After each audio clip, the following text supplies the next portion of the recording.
Alors, bonjour les bontés. Aujourd'hui, je suis très, très heureuse de me retrouver à Waterville avec Anne-Marie et France Gauthier. Anne-Marie, ton nom de famille? C'est Séguin. Anne-Marie Séguin, oui. Alors, comme la chef de M. Séguin, on est dans le thème de la campagne. Ça va bien? Ça va très bien. Ça va très bien. Et ce qu'on voit en arrière, peut-être qu'on pourrait se tasser juste un petit peu. On voit les chevaux à l'arrière. Donc, on se retrouve sur votre... on appelle ça une ferme ici? À l'écurie. Le nom de l'écurie? Ça s'appelle le Centre équestre Epona. Epona pour, ça veut dire déesse. C'est une déesse celtique, en fait, qui était la gardienne des chevaux. Alors, c'est pour ça qu'on a appelé ça comme ça. C'est beau. Et Anne-Marie, bon, moi, je suis ici parce que j'ai eu une intuition de vous rencontrer toutes les deux. C'était fort en dedans de moi.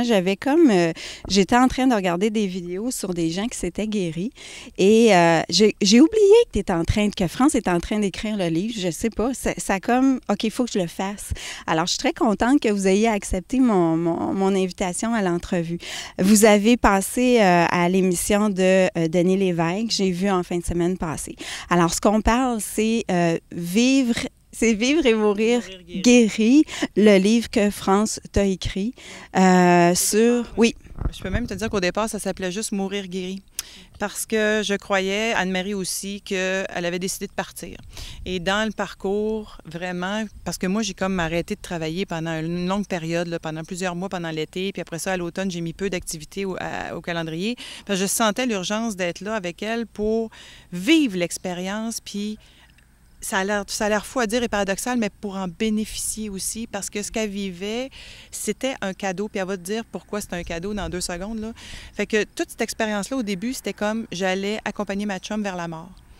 Et à un moment donné, elle s'y revirait de bord puis elle a décidé de rester. Fait que j'ai rajouté un mot à mon titre, Vivre et mourir guéri, parce qu'on peut vivre guéri sur cette planète-ci, ce qu'on appelle le paradis sur Terre, là, c'est ça, vivre guéri. Puis mourir guéri, c'est aussi possible parce que, évidemment qu'elle, elle va mourir guérie, là, puisqu'elle va vivre guérie. Mais il y a des gens qui décident de se guérir dans la mort. La mort, ce n'est pas une fin en soi, et c'est ça aussi qu'on a compris là-dedans. Fait que là, je vais la laisser jaser de ça, parce que c'est vraiment elle qui a vécu cette expérience-là. Moi, je le savais intellectuellement, parce que j'avais écrit « On ne meurt pas », puis que je peux comprendre que, tu sais, c'est juste un voile, puis tout ça, mais ça demeurait une expérience plus intellectuelle que sensorielle. Anne-Marie, elle l'a vécu dans son corps. Moi j'ai été fascinée, Anne-Marie, parce que je l'ai vécu, la chimiothérapie.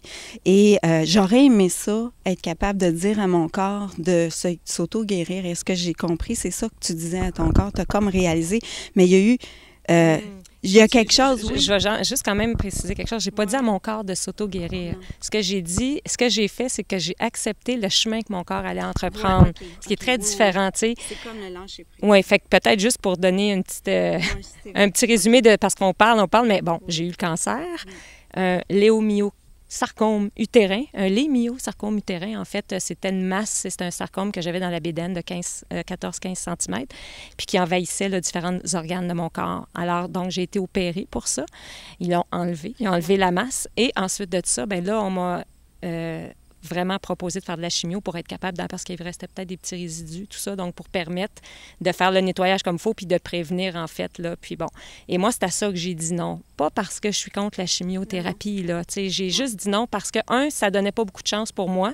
Si je faisais de la chimio, ça pouvait peut-être rallonger de 2-3 ans. C'était un cancer qui était très agressif, qui était envahissant, donc moi, je me disais, j'aime mieux... Puis c'est là que j'ai fait un choix. J'ai dit, je préfère vivre 6 mois en étant moi que de vivre 1 an de plus, mais dans un processus de chimio qui allait comme affecter les parties de mon corps qui fonctionnent bien. Okay. Fait que je voulais pas affecter ce qui fonctionne bien. Oui. C'est tout. C'est ça que j'ai fait. Donc, puis mon corps, en fait, l'expérience que j'ai vécue, que je trouve extraordinaire, c'est que j'ai vu mon corps se reconstruire par lui-même complètement. Puis on parle de cadeaux, France parlait de cadeaux, c'est un petit peu ça. C'est-à-dire que j'étais couchée dans un lit, j'avais plein de parties de mon corps qui ne fonctionnaient plus, puis je les ai vues une à une se remettre à fonctionner. Fait que j'étais observatrice de ça. Puis j'ai compris que le corps était une machine extraordinaire, puis qu'on connaît très, très peu. Nous, on essaie toutes sortes de choses, puis... Il y a des gens qui disent, pensée positive, je me vois guérie. C'est pas ça, en fait. Moi, c'était pas la pensée positive que je me voyais guérie. C'était la pensée de... Je vais accepter ce qui se passe. Je ne veux pas lutter, je ne veux pas partir en guerre contre mon corps. Non, Une affaire très importante. Pas de bataille contre le cancer. Non, mais pas ça ne voulait pas dire je me laisse mourir, là. C'est pas ça du tout. Ce que ça veut dire, c'est je me bats pas, j'attaque pas mon corps avec des trucs extérieurs quand lui-même est en train de faire quelque chose. Okay. Donc, je le laisse faire ce qu'il a à faire, mais par contre, je le mets dans des conditions maximales. Ce que ça veut dire pour moi, c'est être dans la joie, être dans la paix, être dans mes rêves, être dans le moment présent. Fait que c'est ça que j'ai fait. Puis ça, je l'ai fait. Là. J'ai quitté un emploi qui était très stressant pour moi, même si je l'aimais beaucoup. J'ai changé d'endroit, j'ai déménagé, je suis rendue à la campagne, etc. Fait que j'ai fait vraiment des choses claires. J'ai écouté, puis ce que j'avais vraiment envie de faire, je me suis mis à le vivre, tu sais. Mais tout en, tu sais, moi, je me dis pas guérie, là, parce que ça fait 1 an et demi que j'ai été opérée, puis le cancer, avant d'être guérie, entre guillemets, c'est supposé être 5 ans, là. Mais je me dis, actuellement, mon corps est à sa capacité maximale. Là. C'est tout remis à fonctionner là, comme si j'avais 15 ans. Là, c'est important pour moi de nuancer le mot « guéri ». Guéri, ici, ne parle pas nécessairement de guérison physique, quoique moi, je sais qu'elle est guérie. Mais tout ça pour dire que la guérison, ici, là, c'est beaucoup plus un état d'être. C'est un état de conscience. Anne-Marie, elle s'est guérie, oui, du cancer, mais avant toute chose, pour se guérir du cancer, il fallait qu'elle se guérisse de ses peurs et de ses conditionnements. Qu'est-ce qui l'a amené à ça? Je l'ai vue aller, elle était une survivor pendant des années de temps, monoparentale avec 4 enfants, 3-4 jobs à temps plein, puis j'avais beau lui dire « Ralentis, Anne-Marie, tu vas te faire mourir ». Il y avait des conditionnements là qui étaient tellement forts que je suis toute capable de tout faire toute seule, que à un moment donné, il y a eu un premier crash en 2011 où est-ce que là, elle a été très, très fatiguée. C'était un épuisement professionnel, un épuisement à tous les niveaux. Et probablement que là, la guérison s'est faite et que le cancer n'était que la résultante, la finalité de tout ça, parce que le cancer apparaît 1 an et demi, 2 ans après un événement comme celui-là. Là.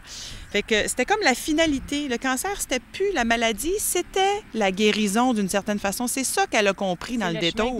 C'est le chemin que mon corps a pris pour être capable de me libérer de ce qui était non fonctionnel en dedans de moi. Moi, c'est le même que je l'ai vu. C'était simplement un message du corps et tu l'as écouté.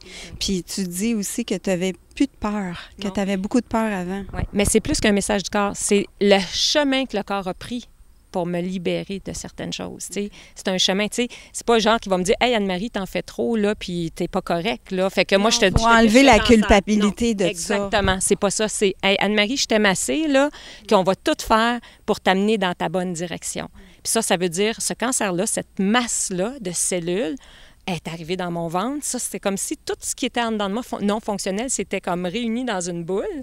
Cette boule-là a été enlevée. Ça s'est centré. C'est ça. C'est focalisé vraiment là, dans un endroit. Puis c'est très significatif dans son cas parce que ça joue avec la maternité, avec toute la culpabilité qu'elle avait vécue dans sa jeunesse. Ouais, c'est utérin, donc très femme au niveau. Et on comprend dans le livre que c'était aussi dans un but de libérer toute la lignée familiale de cette fameuse culpabilité-là. C'est un chemin qu'elle avait choisi aussi inconsciemment au départ, qui est devenu conscient dans le processus. Mm-hmm. Et au niveau des soins en énergétique qui t'ont aidé, qu'est-ce que ça... Bien, en fait, j'ai pas fait grand-chose. Hein. Ce que j'ai fait, c'est... Même dans l'alimentation, là, je mange tout ce que je mangeais avant, mais je prends de l'oméga, comme n'importe qui, des fois, qui veut se sentir plus en santé, tout ça. C'était avant l'opération et après, tout de suite après, là, j'ai pris des plantes, des choses comme ça, tu sais, des produits naturels qui m'étaient conseillés par des gens en qui j'avais confiance. Mais tu sais, il y avait différentes personnes qui m'ont conseillé différentes choses. Encore une fois, j'ai écouté mon corps. Il y a des choses que j'ai prises, puis au bout d'1 semaine, j'arrêtais parce que c'était pas bon, je le sentais. Puis il y a d'autres choses que, oups, mon corps, je le sentais mieux. Fait que j'ai essayé de l'écouter du mieux que je pouvais, puis ça a donné des bons résultats. Tu sais, j'ai eu l'énergie pour passer à travers l'opération, puis j'ai eu l'énergie pour me remettre rapidement. Mais je pense que ça va bien au-delà de ça. C'est vraiment le corps qui... Vraiment, là, c'est magique de voir ça aller. Là. À un moment donné, là, comme ma jambe, j'avais une jambe paralysée. Puis, oui, c'est ça. Oui, j'avais une jambe paralysée parce que durant l'opération, c'était tellement profond, la masse, tout ça, que ça l'a endommagé le nerf fémoral de la jambe. Donc, ma jambe, elle ne bougeait plus. Je n'étais plus capable de plier puis déplier le genou. Je sentais le quadriceps, là, c'est-à-dire qu'elle ne pouvait plus d'extension. C'est ça. D'extension. Okay. Puis, au lieu comme d'essayer de lutter par rapport à ça, j'ai juste observé puis j'ai laissé ma jambe gauche aider la jambe droite pendant qu'elle ne fonctionnait pas, la soulever, des choses comme ça. Puis petit à petit, oups, elle s'est remise à fonctionner toute seule. Fait que moi, j'étais vraiment observatrice, mais j'étais j'étais dans la joie pendant ce temps-là. Tu sais, j'étais pas genre dans « Oh mon Dieu, c'est terrible, j'ai une jambe qui fonctionne plus, qu'est-ce que je vais faire? » Non, non. Non, c'était « Aïe, aïe, OK, j'ai une jambe qui marche plus, là. OK, comment je peux faire pour être bien pareil? » Puis là, je fonctionnais comme ça, puis petit à petit, OK, elle reprend sa place, tranquillement. Ça a été le même pour plein d'organes dans mon corps. Sinon, il aurait fallu qu'il te fasse une opération. Oui. Il était supposé, bien, il proposait d'aller chercher un nerf fonctionnel puis d'aller le connecter. Mais moi, j'ai dit, tu n'iras pas chercher un nerf qui fonctionne bien, le déconnecter, puis aller le collecter ailleurs. Je me suis dit, s'ils sont capables de faire ça, ma jambe, elle peut le faire par elle-même. Je comprends. Puis, bien, ce qui est important aussi, c'est de comprendre que Anne-Marie, là, ça la dérangeait même pas de mourir. Quand elle a eu son opération, là, mourir est devenu une compréhension de « Ah, mon Dieu, c'est juste un voile. La vie continue de toute façon de l'autre côté. » Alors que moi, je choisisse de rester ou de partir, il n'y avait plus de lutte à ce niveau-là non plus. C'était plus comme « Ah, mon Dieu, c'est un échec si je meurs. C'est un échec si je ne réussis pas à me guérir. » Parce que la guérison, c'était bien au-delà du physique. Exact. Fait que ça, quand elle a compris ça, là, même si on le lit dans des livres, même si moi je l'ai écrit, même si on écoute des entrevues à Denis Lévesque, justement, avec le docteur Charbonnier, puis l'autre, qui ont compris qu'il n'y avait pas de vie après la mort parce qu'ils ont vécu des expériences de mort imminente.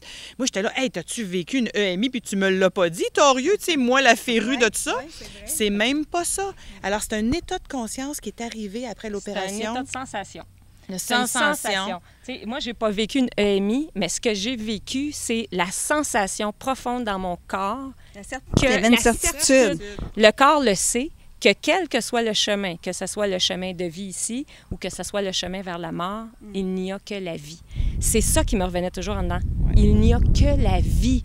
Ah, oui, c'est énervant de dire, mon Dieu, tu sais, à un moment donné, ça va arrêter de respirer, puis là, qu'est-ce qui va se passer? Tu sais, comme quand on est, probablement que ça doit être très énervant quand on passe dans le corridor, puis notre tête est écrasée, tu sais. Fait que le petit bout de ça est énervant. Mais ce que je comprenais cellulairement dans mon corps, c'était qu'il y avait une aussi grande vie de l'autre côté du voile qu'il y en a une ici, tu sais. Puis que c'est pas plus grand ailleurs qu'ici, ni plus petit. Il n'y a plus c'est la même chose.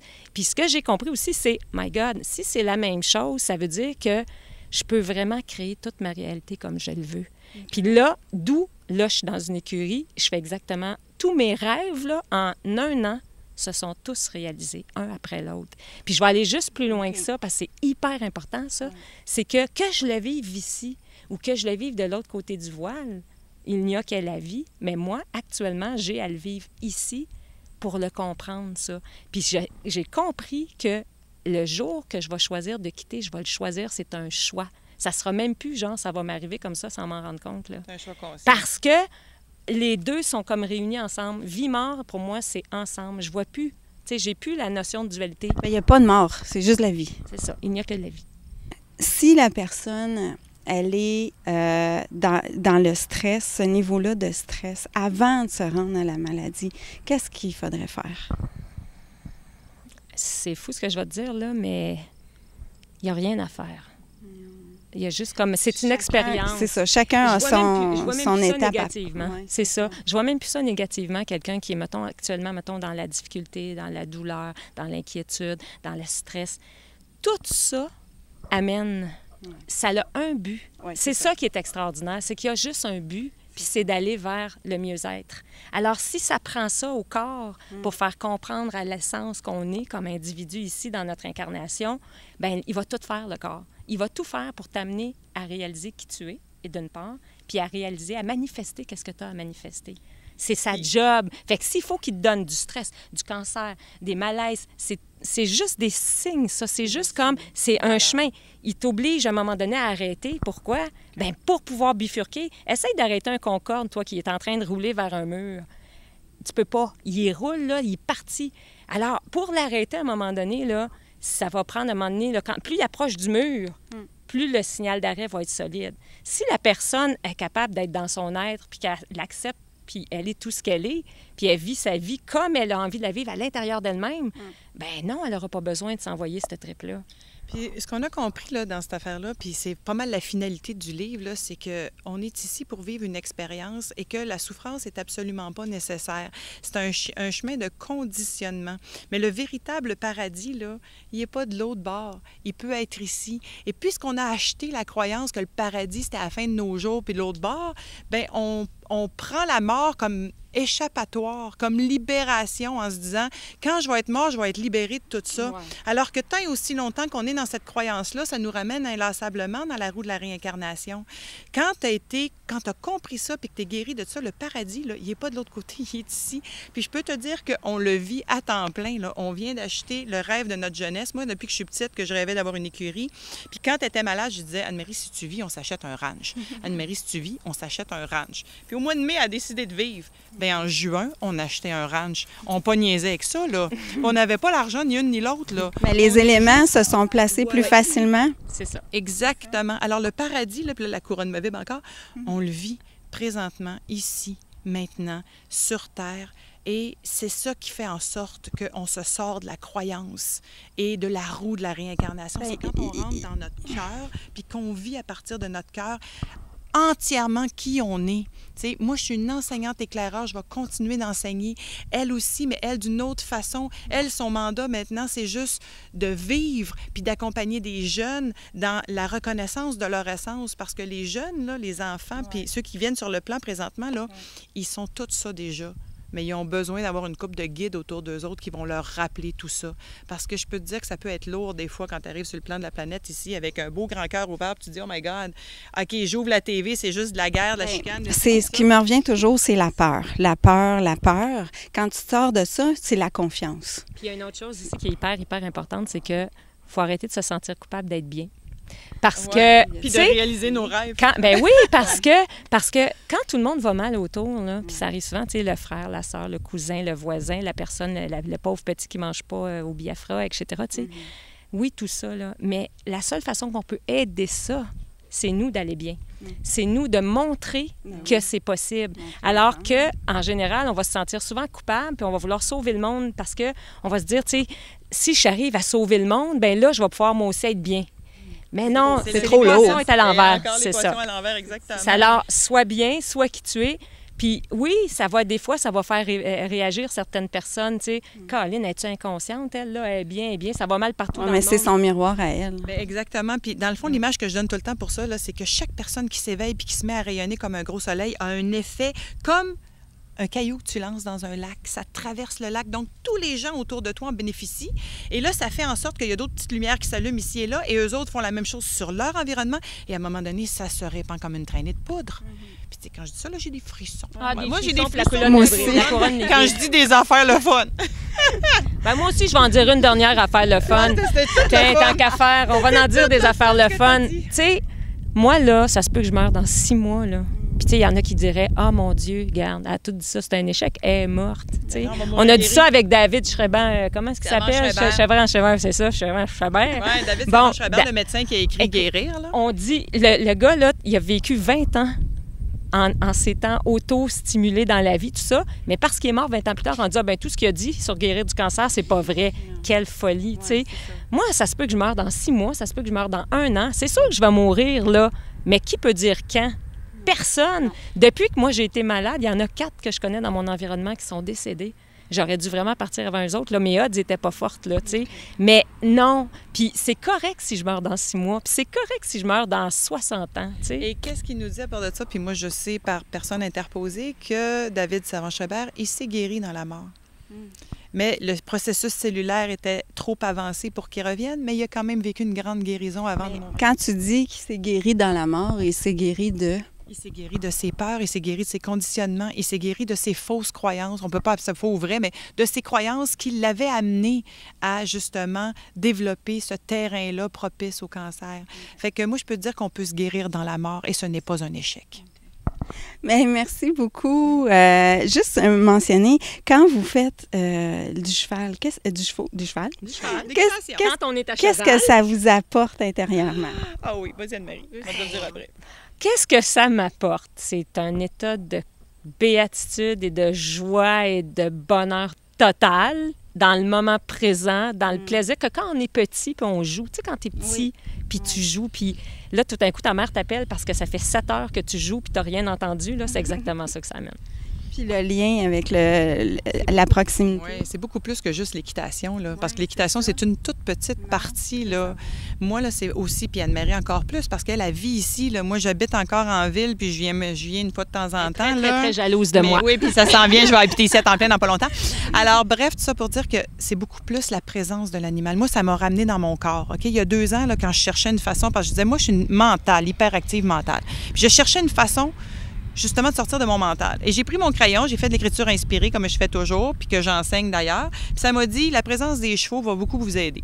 Fait que le lendemain matin, Anne-Marie appelle, elle dit « Hey, je pense que je vais acheter un autre cheval, il y en a un à la banque. » Non, c'est pas toi, c'est moi qui vais l'acheter. Et depuis ce temps-là, parce qu'elle avait déjà le sien, puis moi, je mijotais ça dans ma tête, là. Alors, depuis ce temps-là, quand je suis en présence de mon cheval, ça me ramène dans mon corps, ça me sort de ma tête. Et quand j'embarque sur l'animal, là, ça devient une symbiose avec l'animal où est-ce que je rentre dans le mouvement et là, tout à coup, il n'y a plus rien d'autre qui existe. Et ça, c'est des petits moments de paradis et d'éternité. Et de perfection. Qui s'installent, qui s'imprègnent dans nos cellules. Puis après ça, quand on est au bureau, là, on peut juste revenir à la sensation quand ça va pas bien. On respire dedans, puis on dit « Ah, ce sera pas long. Je vais être à cheval ou je vais être avec mon chien ou je vais être avec mon chat ou avec mes enfants ou en train de jouer dehors ou en train de faire du jardinage, peu importe c'est quoi votre affaire. » Tu comprends? Mais c'est un moment de présence. Moi, j'ai tout le temps dit, j'ai dit non à la chimiothérapie et j'ai dit oui à la chevothérapie. Oui, c'est vrai. Bon. Est-ce que les... Oui, j'aimerais ça rajouter que, par exemple, on a créé un atelier qu'on va donner ici à Waterville parce que moi, j'ai trouvé l'endroit où j'allais créer ma future école de la conscience qui s'appelle le camp de vacances de l'âme pour l'instant parce qu'il faut réapprendre à jouer, réapprendre à s'amuser pour retrouver cet enfant-là intérieur qui peut se guérir et qui est un grand alchimiste. Ça fait qu'on va créer un atelier, il est fait en fait, qu'on va donner à la fin octobre, un premier 3 jours ici à Waterville au camp de vacances Valestrie. Et Anne-Marie va prendre des petits groupes l'après-midi en coaching avec les chevaux. Puis moi, je vais enseigner le matin, puis on va avoir des thématiques aussi de quête de Graal et de sens et de compréhension. Ça va être un jeu, mais pendant 3 jours pour comprendre que la guérison est un état de conscience avant toute chose. Puis après ça, là, on va aller se promener. Un état de... Bien, c'est ça, mais la conscience est où? Elle est dans notre corps. Moi, là, ma tête ne pense plus. 5 ans d'université pour rien pantoute. C'est mon corps qui me montre le chemin à temps plein. C'est mon corps qui m'a dit « Ah, regardons ça, ta maison de campagne, c'est fini. Tu vas t'acheter une terre avec ta chum. » 2 semaines après, on achetait la terre. On savait même pas, on n'avait même pas magasiné.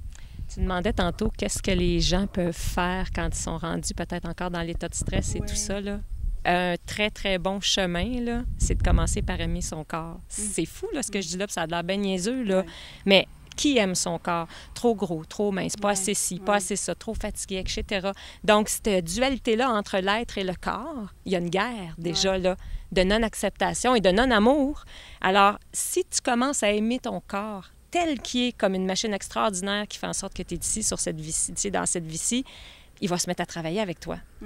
C'est un bon petit truc. Oui. Moi, je vais rajouter une petite affaire. Je l'ai vue aller là, quand elle a été malade et elle s'est mise à ne faire que des affaires qu'elle aimait. Parce qu'elle avait cette espèce de conditionnement-là avant d'être obligée de survivre. Là. Et devant la mort, elle s'est dit, bon, ben le temps qui me reste, là, je vais faire juste des affaires que j'aime. C'est parce que je vais parler pour ceux qui sont peut-être l'avocat du diable, mais les gens vont dire, ben si je fais ce que j'aime, ça me rapportera pas, tu sais, mais c'est pas vrai. En bout de ligne. Des choix, tu sais. Hein? Moi, j'entends les gens dire, ouais, mais je m'en vais pas de mon travail parce que j'ai un fonds de pension. Je réponds toujours la même affaire. À ce rythme-là, tu te rendras pas à ton fonds de pension. Comprends-tu? Commence par aimer ce que tu fais. Commence par être dans ton élan créatif. Puis ça n'a pas besoin de te mettre en déséquilibre puis de lâcher ta job demain matin. Tu peux juste trouver des plages horaires à un moment donné pour commencer à faire ce que tu aimes. Puis avoir un travail rémunérateur, un travail alimentaire qu'on appelle, dans la conscience que ça te permet de justement être créatif ailleurs. Tout ça est un regard. Ça n'a rien à voir avec la job. Ça a à voir avec comment on le vit. C'est un état de corps, encore une fois. C'est que si tu es dans ton travail, puis dans ton corps... Oui, mais si tu travailles, puis dans ton corps, par exemple, tu n'es pas bien, bien, juste de travailler, commencer à essayer de travailler, puis d'être bien dans ton travail, ça va comme à un moment donné, c'est que ça va rayonner, puis tu vas changer parce que tu ne vibreras plus à cet endroit-là à un moment donné, parce que ton être qui est bien n'ira plus avec l'endroit où tu es. Et tu vas Alors, t'attirer autre tu vas chose. t'attirer autre chose, c'est ça. Bien, je suis la première à le savoir parce que je donne des cours en étirement pour relâcher les tensions musculaires. Wow. Fait que les gens, quand ils viennent dans mes cours, c'est pour relâcher les nœuds, tu sais. Exact. Fait que, C'est formidable que tu fasses ça. oui. Yeah! Tu sais, Bravo! fait que tu restes dans ton corps. Je Oui. sais que c'est la première affaire importante. Je vous remercie beaucoup. Ça fait plaisir. Je vais faire un petit tour de la ferme, puis on va de l'écurie, puis on va faire quelques photos, quelques images. Et si les gens veulent avoir les détails pour les ateliers, je continue de faire l'écriture inspirée, la classe des maîtres et puis l'alchimie.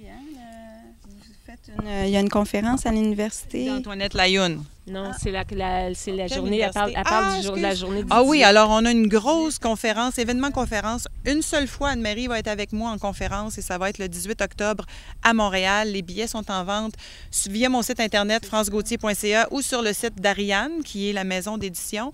Et c'est premier arrivé, premier servi parce que c'est des sièges assignés. Fait que si vous voulez voir ça... là, C'est toute la achetez journée. rapidement.